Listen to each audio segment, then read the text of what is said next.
जय गुरु जी, शुक्राना गुरु जी, सभी संगत जी को जय गुरु जी। संगत जी, मैं 6 साल पहले की आपको बात बता रही हूँ, लगभग 6-7 साल हो रहे होंगे। तब मेरे घर में थोड़ी दिक्कतें जो चल रही थी, उसका कारण ये था कि मेरे अंकल जी मुझे बिल्कुल भी टाइम नहीं दे रहे थे। और उसके लिए मैं जब भी उनसे कहती थी कि आप क्या करते हो बाहर जाकर, क्यों ऐसा इतना टाइम वेस्ट कर रहे हो? तो उनके पास कोई सही से आंसर नहीं होता था, वो बातों को घुमाते फिराते थे और ये उनकी एक आदत भी थी। क्योंकि उनको अपने फ्रेंड्स के साथ समय बिताना बहुत अच्छा लगता है, पर कोई भी वाइफ़ होगी तो उसको नहीं अच्छा लगेगा। लेकिन उनके घर में उनकी मम्मा भी, माताजी उनको कुछ नहीं कहती थीं और उनको ये लगता था कि मैं जो कुछ कर रहा हूँ बिल्कुल ठीक कर रहा हूँ, जबकि वो मतलब ड्यूटी करने के बाद भी अपने फ्रेंड्स के साथ ही जाकर बैठ जाते थे, घर आना ही नहीं चाहते थे। और जब मैं उनसे कहती थी कि खाना बन गया, रात में घर आइए, तो भी वो ये कहते थे कि नहीं अभी मैं आ रहा हूँ, मैं ये कर रहा हूँ, मैं वो कर रहा हूँ। और इनफैक्ट तब बात ये थी कि मैं उनसे कहती थी कि आप मुझे वीडियो कॉल करके दिखाओ आप कहाँ पर हो। तो वो एक साइड का तो मुझे सब दिखाने लगते थे और दूसरी साइड, जिस साइड उनके फ्रेंड्स वगैरह बैठे होते थे, उस साइड का कोई भी पोर्शन नहीं दिखाते थे, तो मुझे बहुत गुस्सा होता आता था। मुझे लगता था कि ऐसे क्यों कर रहे हैं?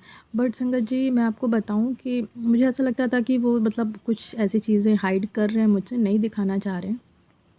और मैं उनके ऊपर शक करती थी और शक करने का कारण भी था जायज़ संगत जी, क्योंकि वो बहुत बातें मुझसे मतलब झूठ बोलते थे कभी-कभी। मैं क्षमा चाहती हूँ, लेकिन मैं बताना भी ज़रूरी है यहाँ पर कि वो झूठ बोलकर कई बार अपने फ्रेंड्स के साथ उनके गर्लफ्रेंड्स को घुमाने गए और ये बात उन्होंने एक्सेप्ट करी बाद में। लेकिन वो उस जगह पर मतलब शायद गलत नहीं थे, उनका किसी के साथ उस टाइम अफ़ेयर नहीं था, लेकिन मुझे शक बहुत ज़्यादा हो रहा था। और मैंने अपने मन में ये सोच लिया था कि वो किसी के साथ उस वक़्त अफ़ेयर में हैं। और मतलब ये मैं इसलिए बता रही हूँ संगत जी, क्योंकि मैंने जो सोचा वो 6 साल बाद मैनिफेस्ट हुआ, है ना? वो कह रहे थे कि जैसा तुमने सोचा था बिल्कुल वैसा ही वैसा मेरी लाइफ़ में हो रहा है और तुम ऐसा गलत सोच रही हो तो वो गलत ही में सच हो रहा है। तो संगत जी, मैं ये बताना चाहती हूँ कि ऐसा उनके साथ कुछ था नहीं सीन। हाँ, वो टाइम ज़रूर वेस्ट करते थे। और दूसरी बात कि वो मतलब ऐसे फ्लर्टी टाइप का नेचर होता है ना, तो वो उस टाइप का नेचर था उनका। लेकिन सीरियस नहीं थे किसी के साथ अफ़ेयर में। लेकिन 6-7 साल बाद उनका मतलब एक सीरियस अफ़ेयर हो गया। और जबकि 6 साल पहले मैं जब परेशान थी बहुत ज़्यादा उनके बाहर घूमने की आदत से, तो मैंने ये सोच लिया था कि वो ज़रूर कहीं न कहीं किसी लेडी के साथ अटैच्ड हैं, उनकी शादी हो गई है, ये वो मतलब बहुत ज़्यादा मैंने सोच लिया था। और जो कि मुझे नहीं सोचना चाहिए था। और ऐसा इसलिए सोचा था संगत जी, क्योंकि उनकी कुछ हरकतें ही मुझे इस टाइप की लग रही थी कि घर देर से आना, खाना नहीं खाना, आए दिन बाहर खाना खाना और ये कहना कि वहाँ पर वो मीट बना रहा है, वो ये बना रहा है, मैं बाहर खाऊँगा आज। तो मतलब ऑब्वियस सी बात है कि कोई भी वाइफ़ होगी तो वो इस चीज़ को गलत समझ ही लेगी। और वो मुझे ठीक से समझाते भी नहीं थे कि देखो ऐसी-ऐसी बात है और मैं आज बाहर खा लूँगा। कोई उनका डिसाइडेड नहीं था। अजीब से अचानक से ही प्लान बन जाते थे उनके, तो इसलिए मुझे शक होता था। और ये जायज़ सी बात थी संगत जी, मैं अपने आप को उस जगह गलत नहीं मानती। हाँ, ये ज़रूर है कि मैंने उस जगह पर उनको गलत इसलिए माना था क्योंकि उन्होंने मुझे एक वीडियो क्लिप दिखाई थी जिसमें उन्होंने बताया कि ये देखो मेरे फ्रेंड्स हैं जो इस लेडी के साथ मतलब इस वक्त अटैच्ड हैं। और मतलब ऐसा उन्होंने कहा। और अचानक से एक दूसरी क्लिप दिखाई जिसमें उन्होंने ये दिखाया कि ये देखो ये लोग कौन है और किसी एक लेडी के साथ खा पी रहे हैं। जब मैंने इनके शूज़ नीचे देखे, वो एक रेस्टोरेंट में थे, तो देखा मेरे के हस्बैंड के ही शूज़ हैं। तो मैं मतलब बहुत ही शॉक्ड हो गई। मैंने उनसे कहा कि ये तो आप ही के हैं।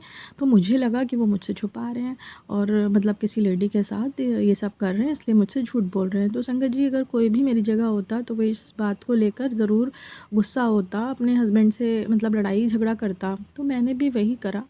पर उस टाइम पर संगत जी उन्होंने क्या करा कि वो मुझे मतलब कोई भी सफाई देने के बजाय, हाँ, उन्होंने ये ज़रूर कस्में-वस्में खाई कि नहीं ऐसा नहीं था, वैसा नहीं था। मैंने कहा मेरी उस लेडी से बात कराओ, तो वो बोले कि नहीं मैं बात करा दूँगा और फिर उसके बाद मुकर गए। और संगत जी, जब मैंने उनसे कहा कि अपना फ़ोन चेक कराओ, तो मतलब फ़ोन चेक कराने के नाम पर उन्होंने वो मुझे शॉप पर ले गए और वहाँ से मुझे बाइक से उतार के शॉप के बाहर, खुद बाहर बेटी को लेके वहाँ से इतनी जल्दी गायब हो गए संगत जी, मैं बता नहीं सकती हूँ। और मैं शॉक्ड रह गई कि इन्होंने ऐसे मेरे साथ किया भी कैसे? तो ये 7 साल पहले की बात। और उसके बाद वो बेटी के साथ गाँव चले गए और करीबन 1 डेढ़ महीने बाद मैं बहुत रोई, मतलब ये करा मैंने कि आ जाओ, तब वो आए। और उसके बाद फिर मैंने मतलब उनसे काफ़ी, जब वो आ गए तो मैंने कहा कि आपने ऐसा क्यों किया और अब नहीं जाना, और मैंने उनके पैर-वैर छुए और फिर पता नहीं क्या उनके दिमाग में आया, डर गए वो किस बात से, और फिर वो बेटी को लेके फिर गाँव चले गए, फिर 1 डेढ़ महीने वहीं पर। मैं बहुत परेशान हो गई, लेकिन उसके 7 साल बाद, मतलब थोड़े दिन बाद तो सब कुछ ठीक हुआ, लेकिन उसके 7 साल बाद संगत जी ये हुआ कि जो मतलब शायद उस टाइम वो गलत नहीं थे, वो काफ़ी परेशान हुए। सर्दियों के वक़्त मेरी बेटी परेशान हुई, मुझे इस बात का बहुत दुःख हुआ कि वो उस लेडी के साथ उस वक़्त तो 7 साल पहले अफ़ेयर में नहीं थे, लेकिन मैंने जिसके लिए शक बहुत सीरियस कर लिया था और मैं इतना ज़्यादा दुखी हुई, मेरा परिवार परेशान हुआ। गुरुपा उसके लिए मैं क्षमा चाहती हूँ कि मैंने अपना परिवार के बारे में मतलब सीरियसली नहीं सोचा, क्योंकि मेरे अंकल जी मुझे कुछ ठीक से बता भी तो नहीं रहे, अंकल जी कुछ सफाई ही नहीं दे रहे थे बात, लेकिन वो सारी चीज़ें फिर से मैनिफेस्ट हुई। और मैं आपको ये बता इसलिए रही हूँ संगत जी, ये शुक्राना सत्संग शायद मेरे गुरुपा मुझसे शेयर करवाना चाहते हैं कि आप लोग कुछ भी मन में गलत ना सोचें, क्योंकि वो चीज़ें कभी-कभी मैनिफेस्ट हो जाती हैं। और मेरे दिमाग में 7 साल पहले हर वक़्त एक-एक मिनट वही बातें चलती थी कि उन्होंने मेरे साथ धोखा किया, वो किसी और के साथ अफ़ेयर में है। संगत जी, आज सच में उनका अफ़ेयर है। अब मैं ये सोचती हूँ कि मैंने ये सब क्यों सोचा? सो गुरुपा की टीचिंग में सुबह उठकर कुछ भी गलत नहीं सोचना है, क्योंकि वो हमारी लाइफ़ में मैनिफेस्ट हो जाता है। मैनिफेस्ट मतलब सच हो जाना। कुछ सालों बाद मेरी जैसे लाइफ़ में सच हुआ, क्योंकि मैं दिन-रात वही सोच रही थी। तो सुबह उठकर प्लीज़ अपने दिमाग को कुछ भी ऐसा गलत ना बोलें जो सच हो जाए, बल्कि बोलें कि मैं, मेरा परिवार बहुत सुखी हैं, समृद्ध हैं, स्वस्थ हैं और मैं एक शक्तिशाली आत्मा हूँ। मैं बहुत खुश हूँ, मेरा परिवार बहुत खुश है, मेरे वैवाहिक जीवन बहुत सुखी चल रहा है, मेरे बच्चे बहुत अच्छा कर रहे हैं लाइफ़ में, जो कि थोड़े साल बाद आपको सच होता दिखेगा, भले ही उस टाइम पर सच ना होने की आपको कंडीशन कितनी भी लग रही हो, संभव लग रहा हो, फिर भी वो कुछ साल बाद सच हो जाएगा। आप मेरी बात नोट करके रखिएगा। हमारा जो दिमाग होता है ना, सबकॉन्शियस माइंड, वो चीज़ों को रीड करता है कि हम क्या बोल रहे हैं और वही करता है। जैसे कि हमारा दिल और दिमाग होता है ना, एक राष्ट्रपति होता है और एक प्रधानमंत्री। तो प्रधानमंत्री हमारा दिमाग है, हमारे विचार हैं, जो हम सोच रहे हैं वो है, जो आप सोचोगे प्रधानमंत्री वही करेंगे। जबकि राष्ट्रपति जो है ना, जो कि भगवान जी होते हैं, भगवान जी की मोहर लगती है हमारे हर विचार पे और वो सच हो जाता है। तो अगर अपने मन को, जो कि आपका प्रधानमंत्री हैं, जैसे प्रधानमंत्री सब काम करते हैं ना, तो हमारा मन भी सारे काम करता है, सब सोचता है। तो वही सारे काम करके हमें अच्छा सोचना है अपने लिए, जिससे कि वो भगवान के पास जब जाए मोहर लगने के लिए ना, राष्ट्रपति जैसे हर देश में होते हैं, मोहर लगाते हैं तो वो काम होता है पूरा। वैसे ही जब राष्ट्रपति के पास हमारे विचार जाएँ, भगवान जी हमारे विचारों को सुनें, समझें, तो वो उस पे मोहर लगाएँ और वो सच हो जाए। तो शुक्राना गुरुपा, मेरे मुँह से बात कहलवाने के लिए अनंतम शुक्राना संगत जी।